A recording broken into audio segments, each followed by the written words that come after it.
पाकिस्तान की सियासत आजकल टोलों की जद में है। पहले खान साहब ने 13 के टोले पर इल्जाम लगाया और उसे चोरों और डाकुओं का टोला करार दिया। खान साहब के मुताबिक मौजूदा हालात की जिम्मेदारी इसी टोले पर आयद होती है। अब मुस्लिम लीग नून ने अपनी सियासी पटारी से 5 का टोला निकाला है और उनका दावा है कि मौजूदा मुल्की हालात की तमाम तर जिम्मेदारी इसी 5 के टोले पर आयद होती है। ये टोला कौन है, हमारे सियासतदानों के सर पर कैसे सवार है, इसकी 13 का टोला तो इस वक्त पाकिस्तान में मौजूद मुख्तलिफ सियासी जमातें हैं जो हमेशा खान साहब के तुंदो तेज बयानात और इल्जामात की जद में रही हैं, लेकिन 5 के टोले की कहानी थोड़ी मुख्तलिफ है। ये वो टोला है जिसने पिछले 5 बरस सेम पेज पर रहकर मुल्क में आईन और कानून की किताब को बाला ताक रखकर मुल्क के स्याह सफेद का फैसला किया। इस दौरान अदालती फैसलों से लेकर फॉरेन पॉलिसी, इकोनॉमी और लॉ एंड ऑर्डर को मजाक बना दिया गया, लेकिन सिस्टम ज़रीफी ये हुई कि आज वही सेम पेज खुद ये सारे राज उगल रहा है। दोनों ने एक दूसरे के खिलाफ महाज बना लिया है, दोनों एक दूसरे के खिलाफ इंक्वायरी के मुतालिबात कर रहे हैं। बाजवा साहब खान साहब को खतरनाक करार दे रहे हैं, जबकि खान साहब बाजवा साहब को मौजूदा मुल्की हालात का जिम्मेदार करार दे रहे हैं। अब इन दोनों शख्सियात से सवाल तो बनता है कि जनाब आप जो करते रहे हैं इसका नुकसान आपकी जात से ज्यादा इस मुल्क को हुआ है, इसका जिम्मेदार कौन है? जो आप आज कह रहे हैं इसकी निशानदेही उस वक्त की ऑपोजिशन और आज की हुकूमत बार बार कर रही थी। तब आपको समझाया जा रहा था कि आपका सेम पेज हमारे आइन और कानून की धज्जियां उड़ा रहा है, लेकिन तब आप आइन और कानून की परवाह किए बगैर ऑर्डिनेंस फैक्ट्री लगाए हुए थे और सदारती निजाम के लिए राह हमवार कर रहे थे। राना सनाउल्ला ने भी इसके टोले की तहकीकात का मुतालबा किया है। मरियम नवाज ने इन शख्सियात की तहकीकात का मुतालबा किया है। उन्होंने कहा है कि यह कुदरत की शान है कि आज दोनों एक दूसरे को मीर सादिक और मीर जाफर के अलकाबात से नवाज रहे हैं। अब यही मुतालबा हुकूमत भी कर रही है। जावेद लतीफ साहब ने भी आपके मुतालबे को खुशामदीद कहा है और मुतालबा किया है कि बाजवा साहब की इंक्वायरी होनी चाहिए। खान साहब आज भी उसी मिशन पर है। कुछ देर पहले तक वो एस्टैब्लिशमेंट को न्यूट्रल होने का ताना दे रहे थे, उनसे मुलाकातें करके फिर से अपना किरदार अदा करने का कह रहे थे, अपना आर्मी चीफ लगाना चाह रहे थे, लेकिन जब हर बार वहां ए पॉलिटिकल का बोर्ड लगा देखा तो उनकी फ्रस्ट्रेशन में इजाफा हुआ। फिर हमने देखा कि उनकी पार्टी ने फौज मुखालिफ बयानियां बनाना शुरू किया और नजरियाती बन गए, लेकिन अब उन्होंने एक और आईनी इदारे से मदद की अपील कर डाली। आज अपनी अदलिया का राग अलाप रहे हैं, लेकिन जनाब ये वही अदलिया है जिस पर आपने हुकूमत से निकाले जाने के फौरी बाद सबसे पहला अटैक किया था और सवाल उठाया था कि रात 12 बजे अदालतें क्यों खोली गई। खान साहब आपके लिए लम्हा फिक्रिया है। जिस पनामा केस पर आप फख्र करते थे उसी अदलिया के मोअज़्ज़िज़ जजेस इस फैसले पर क्या कहते हैं?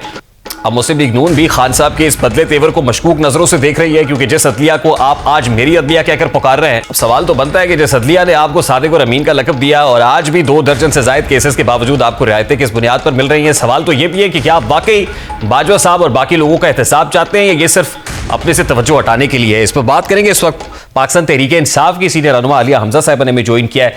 अस्सलाम वालेकुम आलिया हमजा साहिबा, बहुत बहुत शुक्रिया आपके वक्त के लिए। सबसे पहले तो आपकी इजाजत से बड़ा सादा सा सवाल है, अमेरिका से लेकर आपका जो बयानिया है वो नैरो डाउन होता होता बाजवा स्पेसिफिक हो गया है। पहले आपने कहा अमेरिका ने निकाला है, फिर आपने साइफर लहराया, फिर आपने जो कुछ कहा मुझे बताने की जरूरत नहीं है। आजकल आप बाजवा कह रहे हैं कि जनरल बाजवा इस सब के पीछे थे, तो मुझे सिर्फ ये बताइएगा कि और कोई रह तो नहीं गया जिस पर आपने आने वाले दिनों में इल्जाम लगाना हो कि इसने भी आपकी हुकूमत को घर भेजा था?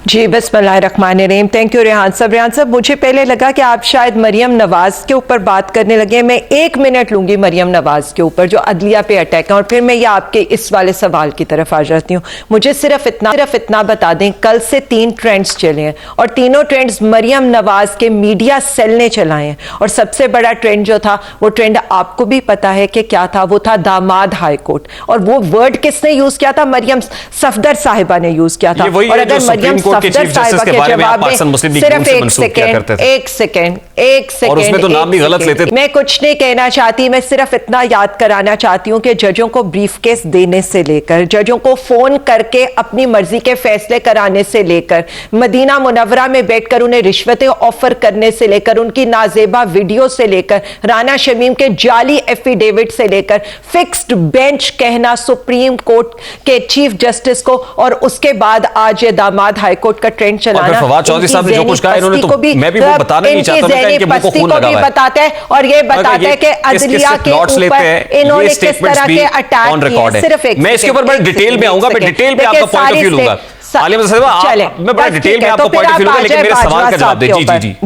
जी आप आ जाए आप बाजवा साहब के ऊपर, क्योंकि मैं इस पर मेरे पास तो मैं 10 ऐसे इस वक्त फैसले लेकर बैठी हुई थी जो नून लीग के हक में दिए थे, और उसके ऊपर अब ये हमें कैसे कह सकते हैं। अब आप आ जाए, ये जो आपने बात की है, मुझे तो इस वक्त सवाल चाहिए बाजवा डॉक्टर आइन का भी, और मुझे इस वक्त सवाल चाहिए कि हमारे उस वक्त का सिपह सालार क्या कर रहा था। क्या बाजवा साहब ने ऑडियो वीडियो की सर्विस शुरू की हुई हुई थी? यानी अब मैं ये कह दूं कि हमने किसी कैमरामैन को पार्ट टाइम यहां पर चीफ ऑफ आर्मी स्टाफ लगाया हुआ था, या हमारे मुल्क के अंदर यहां पर जो सिपह सालार होता है वो बायक वक्त माशी महाज के ऊपर, वजीर खारजा के महाज के ऊपर और वीडियो मेकिंग भी कर रहा होता है? पहला सवाल तो आज आपको ये उठाना चाहिए था। मैं तो यार डॉन की भी बात करूंगी कि डॉन ने इतनी हिम्मत कर लिया आज एडिटोरियल लिखने की कि आप किस तरह से बात कर रहे हैं। देखिए मेरी एक बात सुनिए, सादा सवाल वो बाजवा साहब जिन्होंने आरटीएस बिठाकर इमरान खान साहब आपकी हुकूमत बनाई, आज आप ये कह रहे हैं कि वही जनरल बाजवा थे जिन्होंने आपकी हुकूमत गिराई,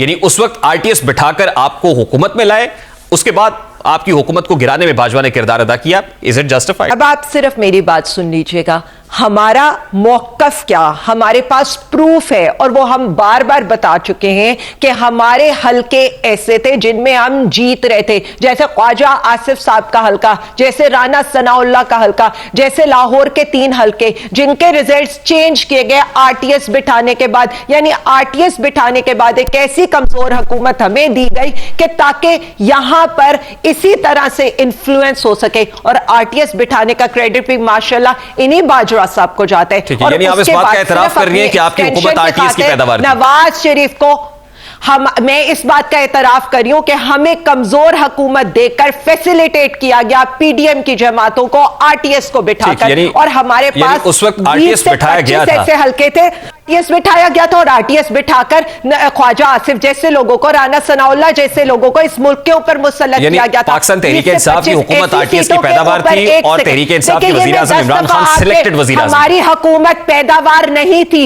हमारी हुकूमत को ब्लैकमेल करने के लिए ये काम किया गया, हमारी हुकूमत को कमजोर करने के लिए ये काम किया गया। तो उस वक्त आपने डिमांड क्यों नहीं की कि ये हल्के दोबारा खोलें? इत्तेहादी हुकूमतें, मेरी 2013 में आपने 4 हल्कों और 35 पंक्चर्स की बात की थी। हमारी एक सेकंड देखिए, हम बहुत जब आपको हुकूमत मिल गई तो फिर आपने ये धांधली वाला मामला क्यों नहीं उठाया? देखिए मेरी बात सुने रेहान साहब, मैं ये 50 दफा आपके प्रोग्राम में ये बातें रिपीट कर चुकी हूं। The most important thing is election tribunal के अगर आप चीजें देख लें तो इस इलेक्शन ट्रिब्यूनल के अंदर भी जो हमारी पिटिशंस नून लीग से और पीपल्स पार्टी जो धांधली का इल्जाम लगाती थी उनसे ज्यादा है, और हमारे बहुत से हल्के ऐसे थे जहां पर हम कुछ 100 से हारे थे, और उसका क्रेडिट भी माशाल्लाह से आपके बाजवा साहब को जाता है। आपके बाजवा साहब, आज नवाज शरीफ ये तो आपके बाजवा साहब थे जो सेम पेज के ऊपर थे, आपके मिसाली ताल्लुकात थे, हाइब्रिड रिजीम की सब। देखिए मेरी बात जनरल बाजवा थे, चीजों से ना उसके बाद इज ऑफेंडेड। नहीं, मैं सिर्फ ऑफेंडेड क्योंकि बिल्कुल मुझे ये मैं आपको दिखाना चाहता हूं कि जनरल बाजवा का आपके साथ ताल्लुक क्या था। नहीं, आप जनरल बाजवा को वालिद गिरामी समझते थे, वालिद मोहतरम समझते थे। मैं चाहता हूं जरा क्विकली सिर्फ देख लें कि जनरल बाजवा की क्या अकीदत थी। आर्मी चीफ की मिसाल एक बाप और मां दोनों किसी बनती है। आज आप उसी बाप और मां के खिलाफ जिस तरह की हरजाई कर रहे हैं वो ऑन रिकॉर्ड है। एक सेकंड मैं सिर्फ इतना कहूंगी कि आज आप इंटेलेक्चुअल डिसऑनेस्टी नहीं करेंगे मेरे साथ, इसलिए नहीं करेंगे कि आज आपको मेरे साथ आकर खड़ा होना चाहिए था कि एक बंदा किस तरह से एक इलेक्टेड वजीर आजम की वीडियोस और ऑडियोस को रिकॉर्ड कर सकता है और फिर आकर उसको कन्फेस मैं इसका जवाब देता हूं। एक बंदा किस तरह से आकर ये किरदार तो लेजिटिमाइज खुद इमरान खान साहब ने किया था। अगर आप कहें तो मैं इमरान खान साहब का वो शॉट भी चला देता हूं जिसमें उन्होंने कहा था कि आईएसआई पे टैप करती है तो बिल्कुल ठीक करती है। एक सेकंड, क्या ये स्टेटमेंट इमरान खान साहब का नहीं है? बात क्या हो रही है? नहीं, एक सेकंड, यहाँ बात क्या हो रही है? जरा मुझे 2-3 बातों के ऊपर आपका जवाब चाहिए और उस पर आप आइएगा। फोन लाइंस को तो इमरान खान साहब ने कहा था बिल्कुल दुरुस्त करते हैं। एजेंसीज अगर टैप करती हैं तो उन्हें वो चीज टैप करनी चाहिए थी और वो वाकई जेन्युइनली करनी चाहिए थी। अगर इमरान खान साहब ने कोई करप्शन की थी तो आप इमरान खान साहब की करप्शन सामने लाते ना।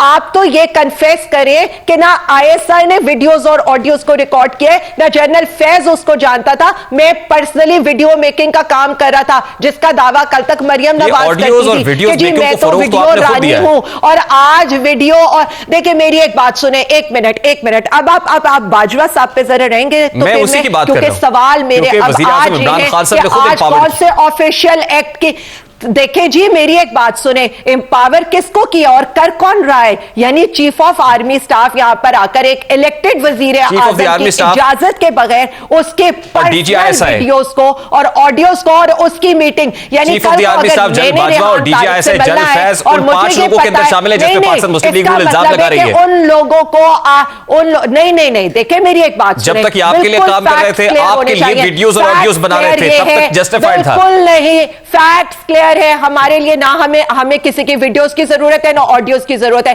क्योंकि उनके करप्शन के किस्से 7 बड़े आजमों में, 7 इंटरनेशनल जरीदों में भी और उन पे डॉक्यूमेंट्रीज भी बनी है। अगर हमारी करप्शन की वीडियोस बनाती, ये कौन सी बात अगर है? रात को मेरे 12 ख्याल बजे में खुले इस तो वो चीज बुरी को अदलिया कहते है। हैं कि अदलिया अगर आपको आपके केसेस में इस्तिस्ना दे, आपको जमानतें दे, तो आपकी अदलिया है। जंग लड़ते लड़ते जनरल बाजवा अगर आपको आरटीएस बिठाकर हुकूमत में लाए तो ठीक है। जनरल बाजवा को और ऐसी वीडियो मेकिंग को जनरल बाजवा अगर ये कहे कि मैं पॉलिटिकल हूं तो गलत है। जस्टिफाई करने पर आ गए कि जी एक बंदा आकर कहते मेरी रीडिंग थी इमरान खान इस मुल्क के लिए बुरा था, आपकी रीडिंग ये थी कि इमरान खान 6% की ग्रोथ कर रहा था, इसलिए नेगेटिव की ग्रोथ करने वाले तो ये थी कि जनरल बाजवा से ज्यादा प्रो डेमोक्रेट जनरल कोई नहीं है। 32 बिलियन आपकी रीडिंग भी तो यही थी आलिया अफजल साहिबा, आज उसको कि जनरल बाजवा बड़े तहम्मुल मिजाज बड़े सब्र वाले को ले वाले जनरल है जो बर्दाश्त कर रहे हैं कि आपके जो 20 बिलियन डॉलर की रेमिटेंसेस है, आज उसमें जो 4 अरब डॉलर की कमी आ रही है, आप उनको लेकर आए। आपकी ये उस वक्त की बात है ना आलिया अफजल साहिबा, जिस वक्त आपके मिसाली ताल्लुकात थे। आज 40% की महंगाई वालों को आप लेकर आए।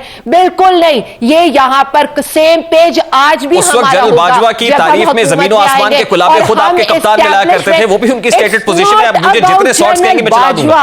देखिए एक सेकंड, आप जितने मर्जी चला दे, वो आप लोगों की intellectual now you are saying it's not about general Bajwa. नहीं, ये इंटेलेक्चुअल डिसऑनेस्टी कैसे होगी? नहीं, मैं तो वही प्ले करूंगा जो आपने कहा हुआ है। It will remain one page with our institution, it will remain one page with our institution, क्योंकि जब बात आएगी इंस्टीट्यूशन की, हाँ आपके इन इल्जामात से इंस्टीट्यूशन डैमेज नहीं हो रहा। जब ऐसे वीडियो मेकर, ऐसे ब्लैकमेलर्स को जो सिर्फ आपके इन इल्जामात से इंस्टीट्यूशन डैमेज नहीं हो रहा, जनरल्स को यहाँ पर अपने पीछे लगाया हुआ था। कभी वो जाकर इमरान खान साहब से मुलाकातें करके बैठ कर रहे थे, कभी वो लंदन में जाकर अपनी एक्सटेंशन के लिए कोशिशें कर रहे थे। मेरे ख्याल में तो इस वक्त ये सारी चीजें, और ये मैं नहीं बता रही, वो खुद आके ट्रुथ एंड रिकंसिलिएशन, तो यही तो मेरा सवाल है कि फिर क्या वजह है कि आप तो उनको ताहयात एक्सटेंशन देने के लिए तैयार थे? वो किस माइंडसेट के अंदर है कि मुझे नहीं पता है कि कभी आपको जरूरत पड़ती है लॉबिंग करने के लिए और इमरान खान साहब को ये साबित करने के लिए कि इमरान खान साहब जो है वो एंटी अमेरिका है, और कभी आपको ये जरूरत पड़ जाती है इमरान खान साहब को साबित करने के लिए कि रशिया इमरान खान साहब अपनी मर्जी से गए थे, और जब पूरी मीटिंग के अंदर बैठकर ये डिसाइड होता है और प्राइम मिनिस्टर ऑफ पाकिस्तान ये डिसाइड करते हैं कि हमने रशियन और यूक्रेन के उसके अंदर, रशियन और यूक्रेन के अंदर हमने न्यूट्रल रहना है, तो वो कौन थे जिन्होंने आकर ये कहा था कि नहीं हम न्यूट्रल नहीं रहेंगे? सवाल सिविलियन सुपरमेसी का भी है, सवाल इस चीज का भी है कि यहां पर हमने ये देखना है कि इस मुल्क में